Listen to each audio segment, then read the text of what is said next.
lot of noise about the 1528. Oh, the Arendal, the Elvish speakers. Yeah, the speakers from the elves.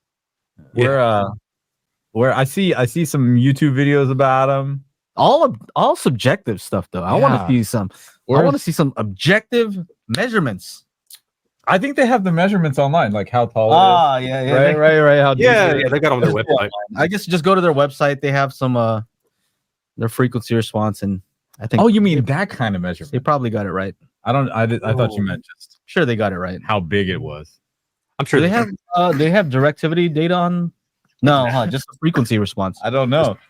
I don't know. Frequency response. What's interesting? Last time when I compared them, I don't know if I did it here live, but the scale is different between the 1723 and the 1528. So it's hard to do a direct comparison. Oh, okay. So I had to overlay it to try to get an idea which one had lower base extension. You know, it would just be much easier if anybody. If only we knew somebody, right? So only. Well, it ain't going to be me. So somebody would put it on a. I don't know, on a YouTube video, maybe some kind of machine that would. Oh, a machine. If they had a machine that could measure speakers, that'd be great. I will say that I have been. Call that? Would that be called the spinorama? Spinorama. No. Yeah. But yeah, it'd be great.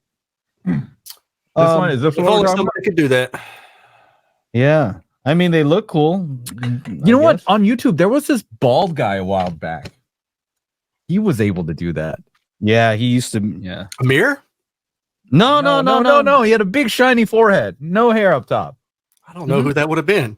I don't know. I think he was. He said he was from Alabama. Maybe he's from Montgomery or something. Oh yeah, I think I know who you're talking about now.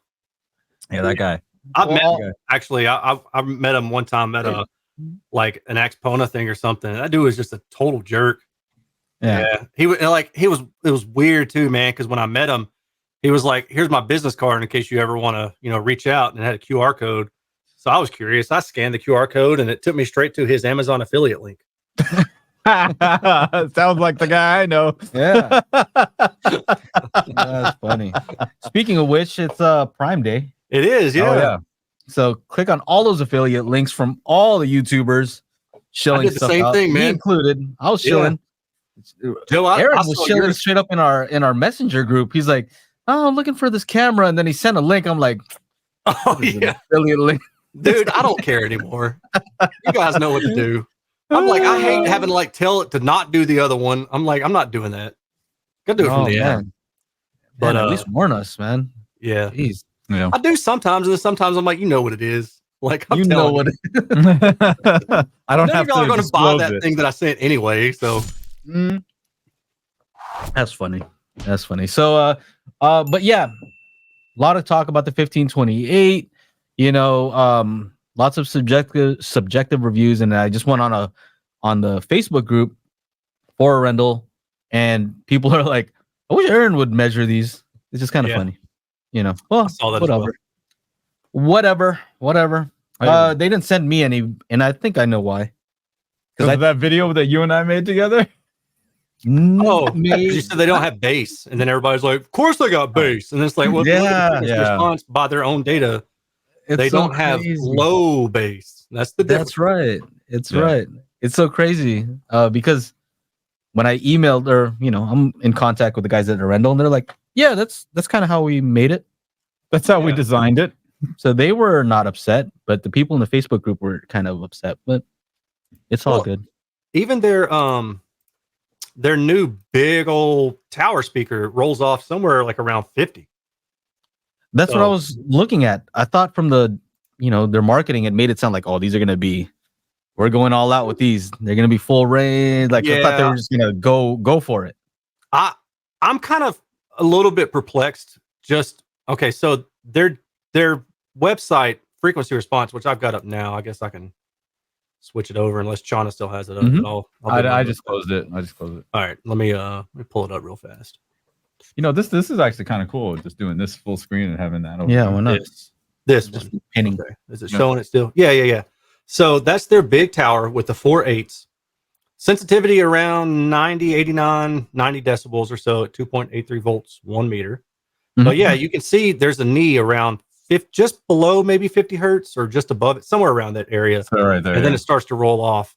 I'm just kind of like, I'm thinking, I understand why they make it roll off instead of extending all the way down so they can get some extra sensitivity out of it, that trade-off. But I'm kind of looking at it like, why didn't they do it the way that they did? I think their 1723s roll off a little bit higher, maybe. I may be incorrect, but it seems to be the case that they rolled off a little bit higher. And I'm thinking, why not? It's tricky to tell though, because on their 1723, it goes down to 10 hertz. And so the scaling is a bit different. And when I did the overlay, the F10 is actually the F10 on the 1723 looked a little bit like it went a little bit lower even. Yeah. But this one had more hump right there, like around, what is that? 60, 70, 80 hertz. Can't tell. 60 hertz. That one was raised a few dB higher than the other one. Okay.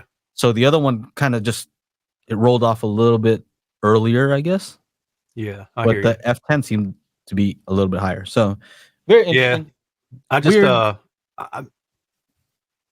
I'm sure they had their reasons, but I'm thinking if you would have made it roll off a little bit higher, you could have got a little bit more sensitivity. Because either way, I'm assuming that they expect their users to use a subwoofer. Otherwise, they'd have made it full range, right? I don't know. That's the thing, though, is I thought that they were going to make these so that a 2-channel guy would buy these. It'd be flat enough so if they didn't want to apply any EQ, they don't really have to. Right. And it would play deep enough so if you're not into subs, that it would that's all you need. Just get 2 towers, you're done. Yeah. I was kind of hoping they would go that route. I mean, I don't know how different this is than from the 1723 overall, like let's say in practical use, right? Because I understand that the drivers are different, the material's different, they have that wave guide thing, like there's a lot different about it, but in a practical sense, how much difference would I notice? Because I'm using the towers in my home theater. I'm EQing them also. So after EQ, am I going to be able to tell a huge difference? I don't know. Yeah, I don't know. I don't know what the directivity of these is like. The thing I do like about them is that they use a 3-way design and they put that tweeter right near the mid-range. And I like that from the directivity standpoint, but I don't know what it actually looks like. And then this measurement, I don't know if this is true anechoic, because unless there's a really strong resonance at about 35 hertz, there shouldn't be a dip at around 35 hertz like they're showing there. You know what I mean?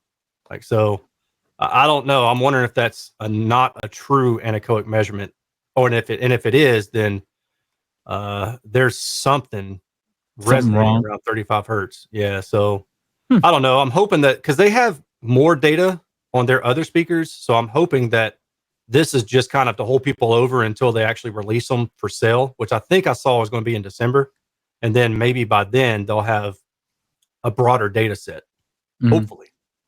What did you guys think about their marketing rollout? Because I was watching, again, on the Facebook group, people are like, what's with all the teasing? They're showing ice, like blocks of ice. And they're like, just do the thing already. Make sure to check out our audio-only version of the podcast at anchor.fm/Daily Hi-Fi, or just go to your favorite podcasting service and search for Daily Hi-Fi.